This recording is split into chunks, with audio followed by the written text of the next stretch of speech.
guys, welcome back. So this is part 2 of my series on building a home in St. John, Virgin Islands. So if you have not seen part 1, definitely go back and check it out so that you guys can see how we got started with purchasing our land. And I walked through the entire process from start to finish as far as closing on the mortgage for the land.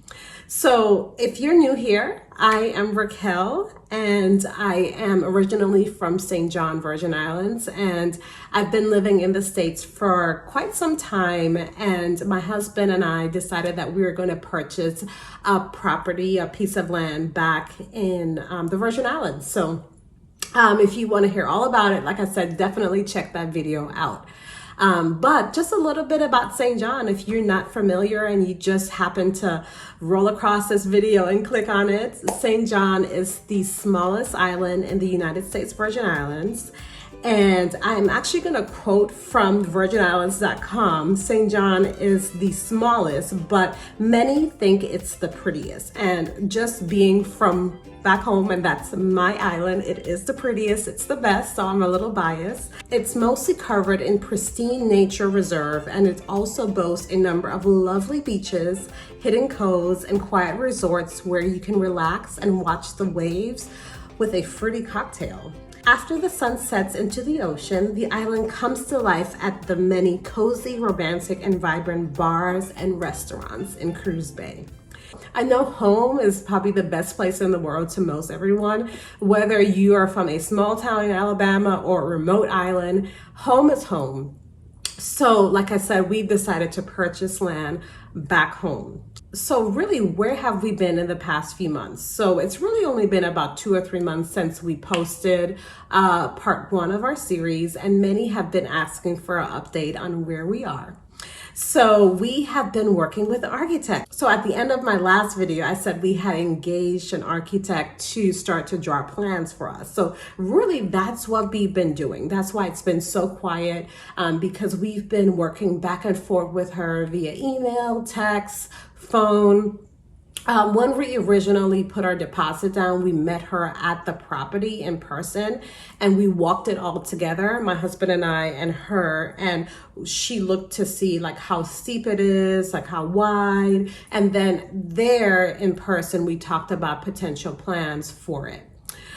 So after that, we gave her a deposit, and it's been about 6 months since we've been working with her. And we were prepared for the process to take quite some time, especially this part with the architect, because there is a limited amount of architects in the Virgin Islands. So I'm going to break down really the steps in the process and where we started as far as the plans to where we are now and next steps in our process. All right, so I have my little notebook here because I don't want to forget anything. So when we originally met with the architect, my husband and I had some initial thoughts on what we wanted in a property if we ever bought land and we had to build. One thing that we wanted, one thing that I would say that we didn't want is to build an extremely big home with 4 or 5 bedrooms. We wanted to keep it simple, a 1 or 2 bedroom cottage. We were even open just to doing something a little bit on the tiny side, maybe a 1 bedroom. Then we really started to think, okay, we do have kids. And then also, the size of our land, it's pretty wide. There are some lots that are a little smaller, but ours, in our last video, I showed how wide it is.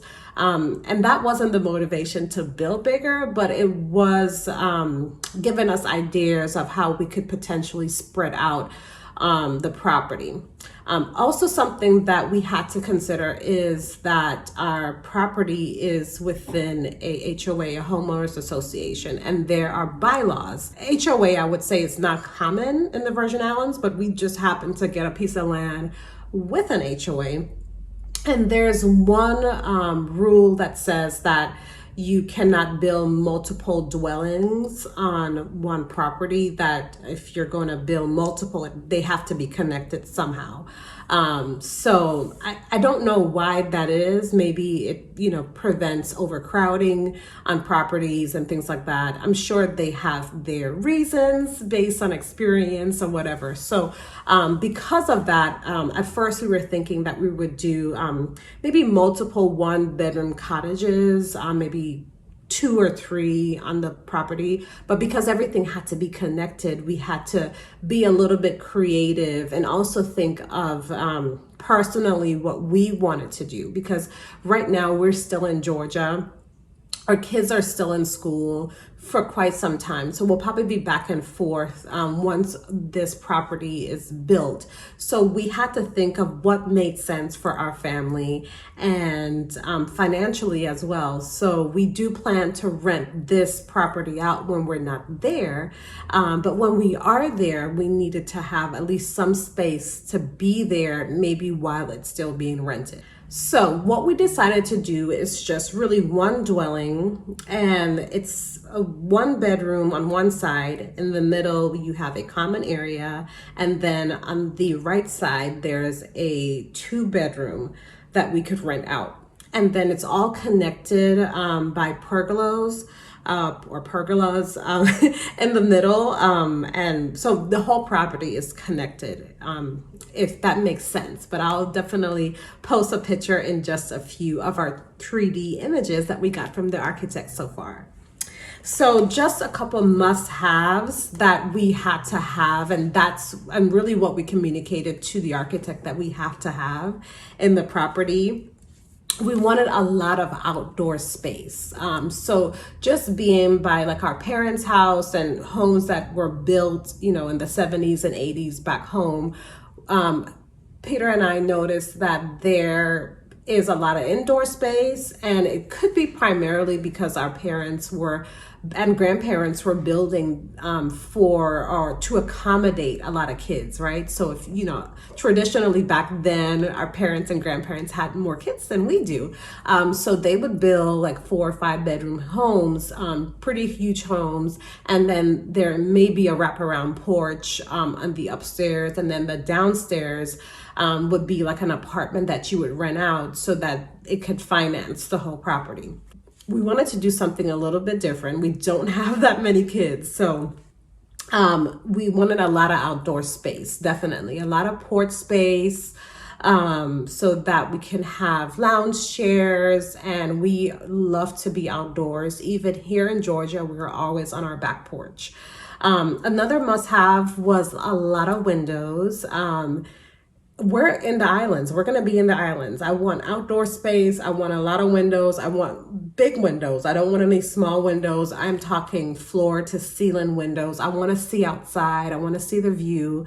I mean, that's the point of being in the islands. So definitely a lot of windows and sliding doors. Definitely want to bring a lot of the outside elements inside. Like I said, because we're in the islands. Another must-have is that we wanted it to be more on the modern side with a little bit of an island twist. More like an island modern, something that you would see like in Bali, where you have, your straight lines, but you have a lot of greenery inside and wicker and things like that. Stonework to bring in the island feel. So all of these things we communicated to the architect. One thing that we did is I provided her some pictures of some buildings that I liked as far as the style, the size. So I gave her some inspiration, and she didn't ask for it, but that's just me. I kind of like to be all over every project that I have. So I gave her some inspiration, things that I found on Pinterest, other villas that I saw online for sale that I liked, just the concept. I sent that to her as well.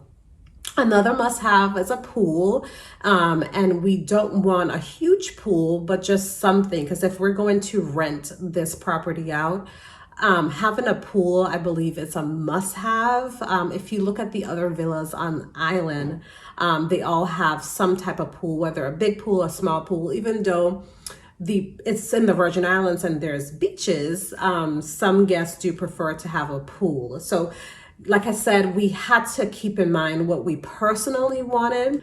And if we were just building this for ourselves and our family, we would probably just nix the pool. But because we're going to rent it out before we, start to really use it, we definitely wanted to have a pool. We wanted it to be strong. Definitely, we're not going to build a wood house. It's going to be all concrete. Even the roof is going to be concrete. It's going to be a solid structure. That way, when we're in Atlanta, we're not worried for like hurricane season about our roof blowing off or anything like that. Definitely not common. You see more of island style hip roofs in the Virgin Islands. So it's going to look a little different, but we're okay with that. I definitely wanted it to be open concept, and also, like I said, to have the flexibility for us to stay there when we're there, and then when we're not there, we could rent the whole property. It's going to be 3 bedrooms in total, so just to rent it all, or when we're there, we can just rent the 2-bedroom, and then we can stay in the 1-bedroom. So after I gave the architect all the inspiration and all the must-haves, she came back to us in January with a first draft of the floor plan. So the first thing that you get, or the first thing that we got, was the bare basic floor plans. Really just the layout of where the bedrooms are going to be, the kitchen. It was really no detail, just the general floor plans. So she included a pool concept in front of the middle building, and I wasn't too fond of that. I didn't want the pool to be the center of attention of the villa. Like I said, I wanted a small pool. So we kind of had to rework that. Also, the orientation of the master bedroom, I didn't like it because the bed would be facing towards like a wall. And in my head, I know where the view is at.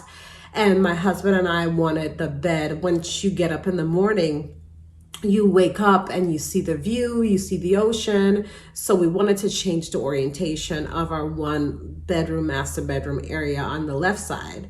In the middle of the property, the orientation of the kitchen was a little off. Just some things that we wanted to change as far as making it more of an open concept. And then also we wanted to get rid of a lot of the tubs that she had in there. We didn't need a tub in every bathroom on the property. Wanted to have more showers, especially if we're going to rent it out. We just have to be mindful that some people may want a tub, but not everybody would want a tub. So then in February, which was about a month after we got our first draft, she sent back a second draft based on the edits that we had on the first draft. So what we did instead with the pool is that we added it to the rooftop of the middle building that we have here. And we got that idea from a friend's home that we visited, and then just some other things that we were seeing on Pinterest, that instead of building out, we wanted to kind of build up, and also take advantage of the view. I mean, we are paying good money. We paid good money to have the view. So definitely we wanted to be in the pool, be up high, see the view. So she added the pool to the rooftop. Also in this second draft, even though she added the pool to the rooftop, the pool was just way too big still for my liking. My husband was okay with the pool being big, but I wanted something smaller. Like I said, I wanted a small pool. I wanted more outdoor space to relax and just a pool to dip in ever so often. On the second draft, we also needed to rework the kitchen island. The orientation of it, again, was not the way we wanted. So we had to have her kind of rotate that a little bit. And then the laundry area, I I don't like stackable washer and dryers, neither does Peter. So we had to have her rework the laundry area so that we can have a full-size washer and dryer. Also, the guest bathroom in the 2-bedroom side was just a bit too big for it being a guest bathroom and for us having to rent out the place. So instead, what we did is we tried to be a little bit creative, and we asked her to rework the bathroom. And instead of having a big bathroom, we have a small hallway before the bathroom.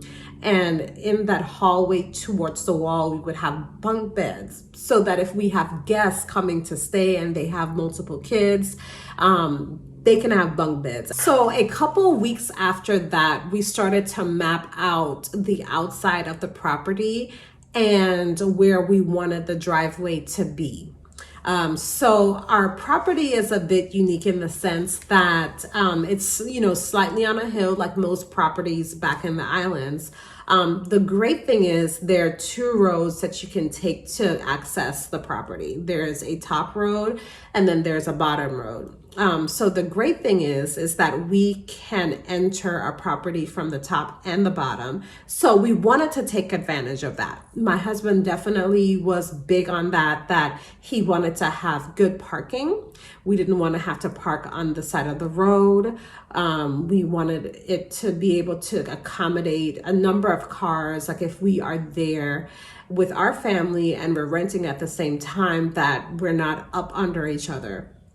So I went on Canva because, like I said, I am just all over the process. I'm not the type to really sit back and just let someone just design something that could be a good or a bad thing. But I went on Canva and I actually got the drone shot of our property, and I gave her our idea of what we thought for the driveway, where we would have that entrance from the top. The house would be in the middle, and then there would be parking off to the side, and then we can drive down to the bottom road. So I mapped all of that out on Canva in a little cartoon for her and sent it to her. And I was hoping that I didn't offend her, but she was okay with it. She actually loved that I was kind of giving her details on what was in my head and what I wanted instead of her having to guess. So that was the driveway, and she was able to use that to actually map out where the driveway was actually going to be on the property. So a month after that, she actually sent us our first 3D image of the property. When that email came in, I was so excited because I didn't know that we would get a 3D of the property. I thought it would just be the plans, kind of like old style where you have those roll plans in a tube.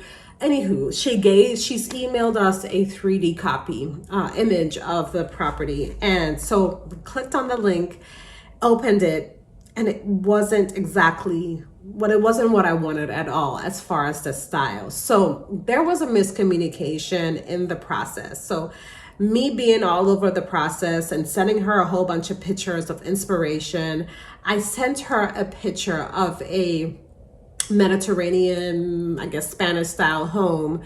And my intent was to show that to her so she could understand the size of the 2-bedroom part of the property, just so that she can get an idea of the size. But I think the miscommunication was that she thought I was sending that to her as far to show her the style that we wanted. So when we got the 3D image, it was all Spanish style, browns and glass banisters and things like that. Definitely not the style that I wanted. The structure and the layout was right, but not the style. So that kind of pushed us back another 2 to 3 weeks. So about a month later, we got the updated 3D plans with the modern style home. So I was super pleased with the updates. So we had the modern banisters, the pool on the rooftop. Everything was there, and I was super pleased with it. we are still super pleased with it. And then we went back and forth with her a little bit more on the electrical plans, where we would have the cistern, because in homes back home, you have to have a cistern to collect water. So things like that. We talked about the style of the roof and just all of those details. So the final draft came, and the final draft actually had what I loved is the island style stonework on the outside of the house. That's what she added from the last draft, and I was super pleased. Like I said, I'm still super pleased with how things are coming. The pool is smaller. It's exactly what I wanted. And then what she did also is that she added the cistern underneath the deck of the home. And we originally didn't think that we would have such a big deck on the front of the home. But because we needed to have a place to put our cistern, instead of putting the cistern on the ground and then putting the home on top of the cistern, we are going to build the cistern, push the house back a little bit so that on top of the cistern is more deck space. So if we ever wanted to host parties or small gatherings or anything like that, again, we have more outdoor space. So that's where we are. I hope I have not been very long-winded. I'm pretty sure I have, but I wanted to kind of give all the details on that process and next steps. So next, now that we have final plans, the next step is to actually submit the plans to the HOA, because there is a requirement that because we're part of this association, that we have to submit our plans to them for review. And then after that, we will be submitting the plans to DPNR in the Virgin Islands for official government approval, getting the permits, and then we'll start excavations. So super excited on where we are so far. I love the plans. I'm excited about it. We haven't officially named our villa yet. So this is going to be a villa slash home, and we don't have a name yet. So I don't know. We've been going back and forth on what we would like to call it. So I don't know. If you have any ideas based on what you've seen today, definitely drop those in the comment. And also, don't forget to hit the like button on this video. That's the only way that YouTube knows that you guys are actually enjoying the videos and finding them helpful, so that my channel can continue to grow. So thanks for watching. I will see you guys in part 3, and have a great day. Bye.